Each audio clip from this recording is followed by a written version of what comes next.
Today we are moving the equipment. We have 2 days of delivery to get the equipment to the polling places, so we're loading it up in a truck right now. We have 45 precincts that vote in 33 locations here in the city of Lansing. Every precinct has a tabulator to count the votes, and then voting booths, and all kinds of other equipment. We have the ballots and everything that has to be delivered. So it takes 4 truckloads. So we're doing it over 2 days. So it's a lot of work. We hire movers and then we send our staff with them. You know, it's everything that an election worker might need, except for some of the more sensitive paperwork that they have to pick up the day before the election. So everything gets loaded up, delivered to the schools and other facilities that we use, and gets locked in those locations so that it's secured. We have a lot of equipment that comes in and out of this building to make an election work, and of course after election day we have to go out and collect it all too. So lots of work moving this equipment in and out of the building here. So let's go ahead and go into, whoa, that's loud. Let's go ahead and go into the building and we can see some of what's going on. This is one of the carts that our equipment is on, so we deliver these to the polling locations. On election night, the chair and co-chair from every precinct will pull up in the parking lot. We'll unload their ballot bag because it's a little heavy for them to carry, and they have to bring in certain materials that have to be checked in by a receiving board. We check them in at the desk right here. The chair and co-chair, one Democrat, one Republican, have to arrive together in the same car so that we can guarantee that nothing has been tampered with. So then we check them in here and then they await receiving. Okay, so heading down the hall here, this is where we have to bring all of the ballot bags and equipment. So the laptops that they used at the precinct on election night gets dropped off here, the ballot bag, and we have to review the ballot bag to make sure that it was properly sealed and the seal number was properly recorded, and that helps preserve the election so that if we need to do a recount, it is recountable. Going across the hall, this is kind of our central headquarters. So this is where we issue absentee ballots out of the month leading up to the election. And then this is kind of a hotline space on election night. If any precinct has problems, they call in. We answer the phone out of here and are able to assist them. Before Election Day, we use this room to assemble a lot of the materials that we send to the precinct. We have a big bag on wheels that it almost looks like a piece of luggage, that we assemble paperwork, pens, and anything you can think of, paper clips that they need for each precinct, as well as some of the documentation, posters that they're legally required to put up at the polling place. Those are all assembled in those bags. We store them here, and then so on election night, they will get put back in place here so that we have them in a somewhat organized fashion so we can get ready for the next election. But there'll be a lot of action in this room on election night. So we call this the ballot room. This is where we keep the absentee ballots that have been voted by the voters. So right now there's about 7,000 voted ballots in here. We do keep this under lock and key. And we make sure and balance every day. We record how many ballots we came in. We make sure we electronically recorded that.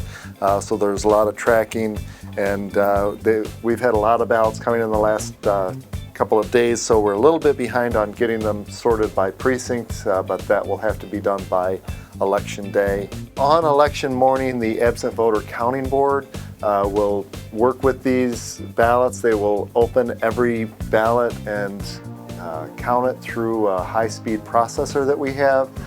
So by the end of election day, this room will be empty of ballots. Another little thing we have going on in here is we provide a cell phone for every precinct so that they can contact us if they have a problem on election day, or so that we can contact them if we need to let them know occasionally something specific about a specific voter, or just to check in on them, make sure they're okay. So we have 45 plus cell phones here so that we can keep communication going on election day. We instituted the cell phones a number of years ago, and they have been a lifesaver sometimes. for the precinct to be able to reach out to us and for us to be able to get a hold of them. So in between elections, we use this room to store our tabulators and our VATs, voter assist terminals, which help people with disabilities mark their ballot independently. So they're all on their carts and they're being delivered today and tomorrow to the precincts. On election night, we flip this room and put tables up, and this is our waiting room for the chair and co-chair from each precinct. They have to be processed by a receiving team, which is just a team that double checks their paperwork and makes sure that all their I's are dotted and their T's are crossed. And that can take some time, so while they're waiting for their turn to be processed by their receiving team, they're waiting in here, and we usually feed them pizza, so it's one of the perks of being a chair and co-chair is you get dinner at 9 o'clock at night. But it is really important that we double check all that paperwork, because that paperwork can be the difference between whether a precinct is able to be recounted if we have a recount. Similarly, the ballot bags have to be sealed, and that seal number has to be recorded in a couple of places. So while we're still kind of got the chair and co-chair together, we're able to double check that, make sure everything was properly sealed.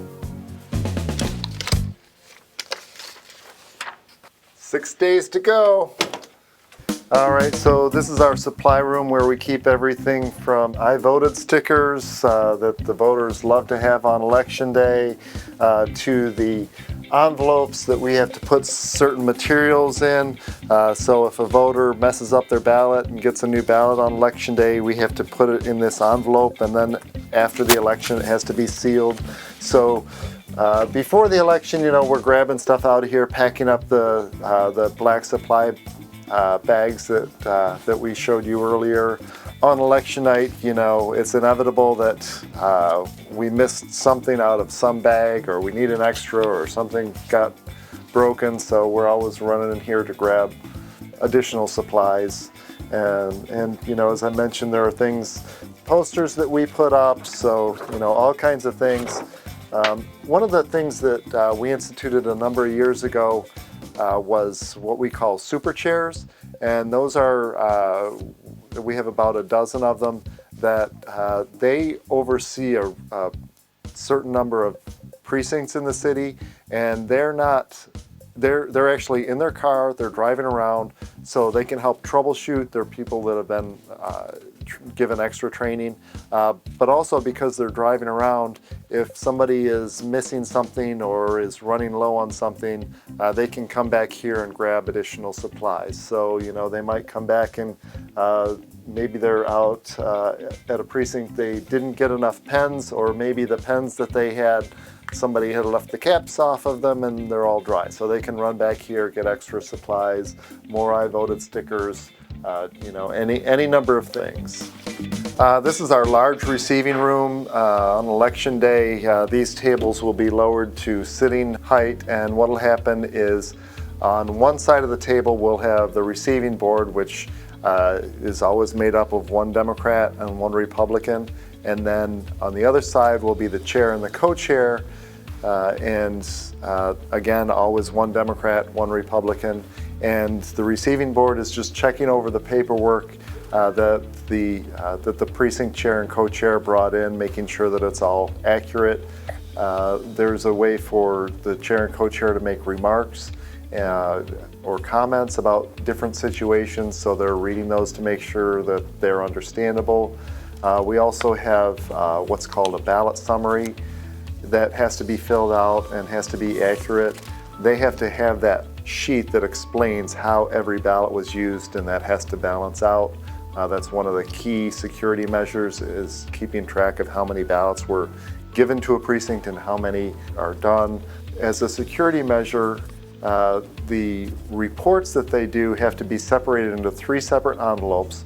One copy of things stays with me, one goes into a sealed envelope for the county clerk, another copy goes into a sealed copy for the Board of County Canvassers, and on election night that one is actually delivered to the chief probate judge of the county. So we have different copies of things in different sealed envelopes so that there can be no tampering with them. Once they're separated, you know that each copy should be the same, and if something were to change on one and not on another, you know something was tampered with. So we have a lot of security measures here in the state of Michigan. We have to put programming on each of these laptops, and that programming has a list of every registered voter in the city of Lansing, so a lot of security measures are built into these computers. And so the day before the election, after we have issued all the absentee ballots, we have to download all of that information so that it's accurate and up to date, and then load it onto these computers so that if a voter goes in to vote on election day, that precinct knows whether they've been issued an absentee ballot and whether they've returned that absentee ballot. So a voter who has returned their absentee ballot, they've already voted, they cannot vote again. A voter who's been issued an absentee ballot, if they haven't returned it, then they can surrender that ballot and get a new one on election day, or they can fill out an affidavit swearing that they destroyed it or lost it or never received it, and they can get a new ballot. In that case, if they aren't surrendering their ballot, the precinct calls my office to make sure that they didn't turn it in that day. So we have a lot of measures in place to make sure that folks cannot vote absentee and on election day. So we want everyone to vote. We think it's very important, but only once.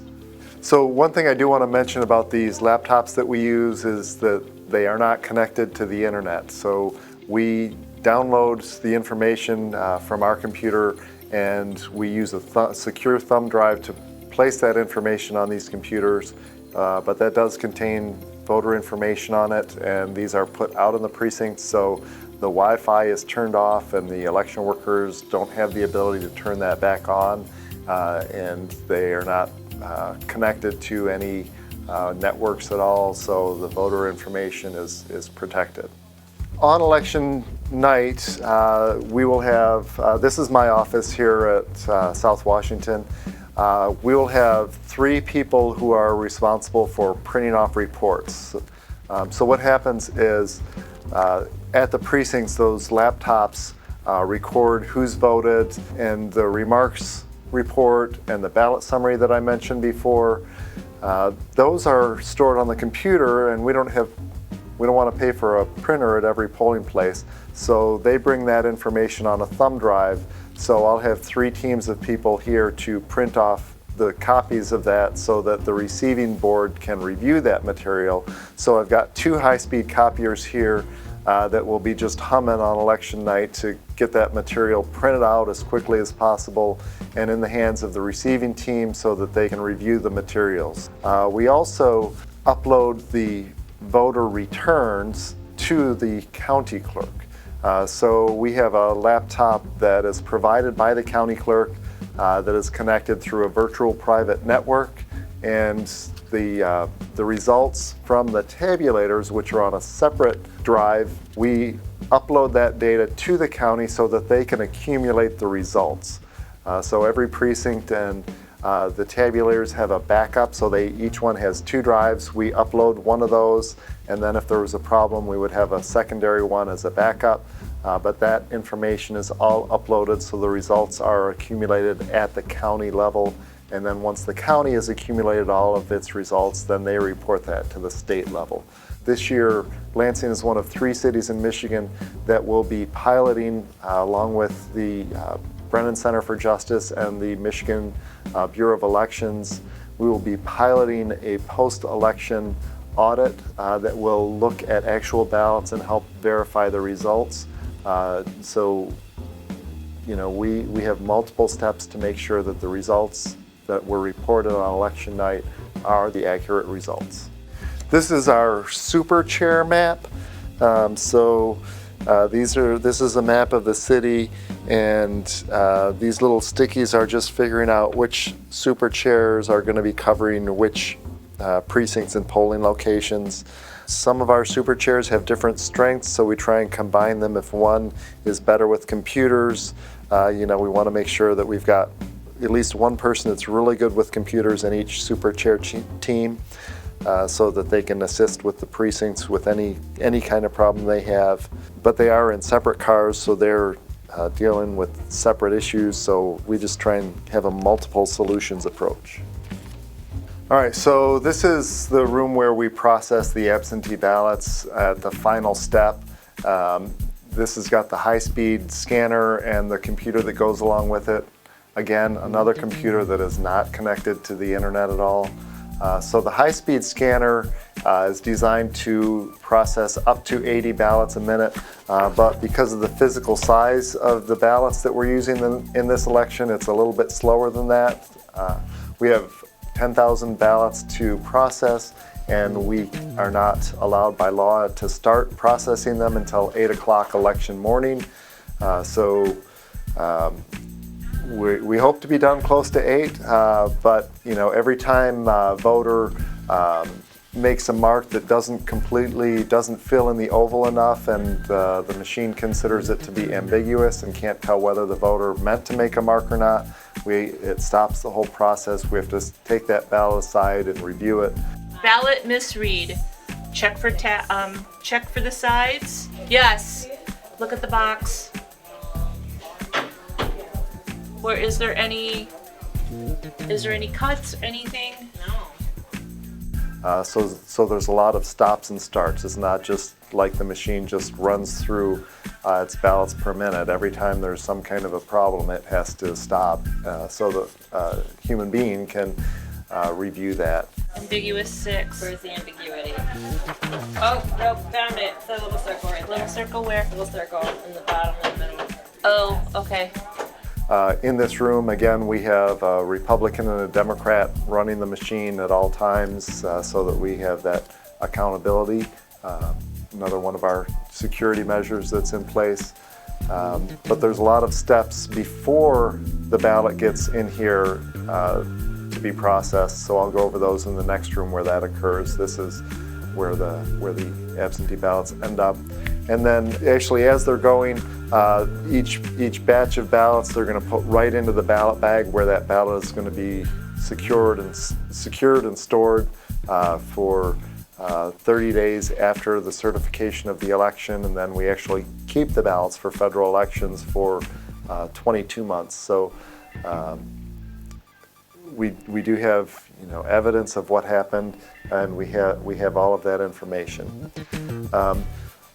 If you look around this room right now today, you'll see that we have some stacks of ballots, and we're required, one of the steps that we take as a security measure and a programming accuracy measure is we test every precinct and every machine that reads it, including the high-speed scanner, to make sure that it accurately processes the results. So we have ballots that are marked as test ballots.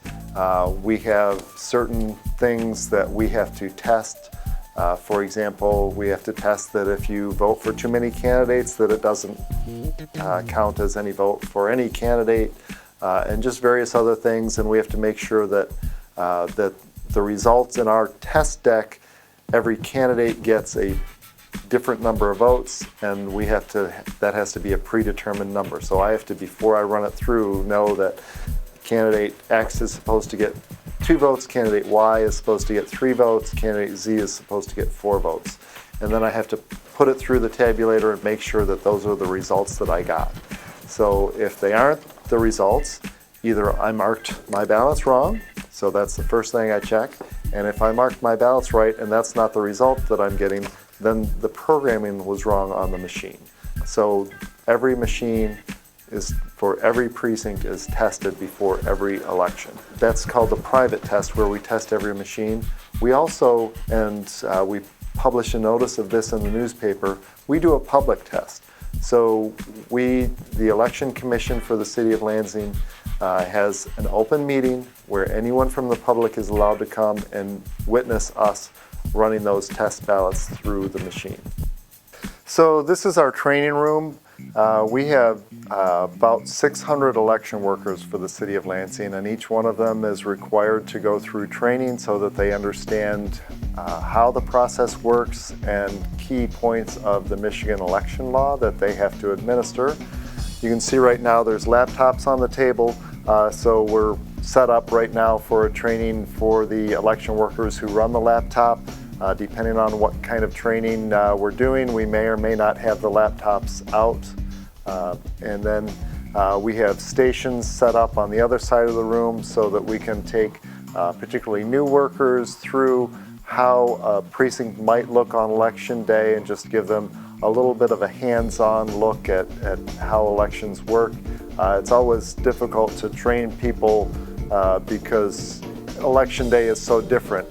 You know, we've got 30 or 40 people here in a room for a training, and yet on election day, they're going to be their team, and then they could have 500 or 600 or 1,000 voters coming through. So we do our best to get them trained as well as we can so that they can see, hear, and touch things. But again, there's nothing like election day. And then the other, after we're done training on election day, this is where the absent voter counting board will be working. And as I mentioned, they're sequestered, so they're all in this room. We have to feed them breakfast, lunch, and dinner because they are not allowed to leave and go out to lunch or anything, so we provide that for those workers. They start first thing in the morning, and first they have to, for each precinct, they have to make sure that they have the correct number of ballots compared to how many ballots we told them we have for that precinct. So they verify that. Then they have to open the ballots. We have high-speed letter openers to open them. And then each voter who gets an absentee ballot, their ballot number is on the label that's on the envelope for their ballot. And they have to compare and make sure that that ballot number that the voter was assigned was the same ballot number that the voter returned. And that's, again, an additional security measure to make sure that someone isn't out there trading ballots and trying to influence or buy votes. So the ballot that a voter is mailed or given is the ballot that the voter needs to return, and we verify that by the ballot number.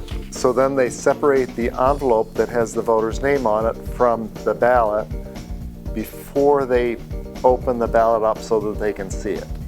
So it's multiple steps. So you've got a different team taking the ballot out of the secrecy sleeve and taking the ballot number stub off so that once that happens, then it can't be traced back to a voter. You can't find out how a specific voter voted because any identifying information has been separated from the ballot before it gets opened up and before it gets counted.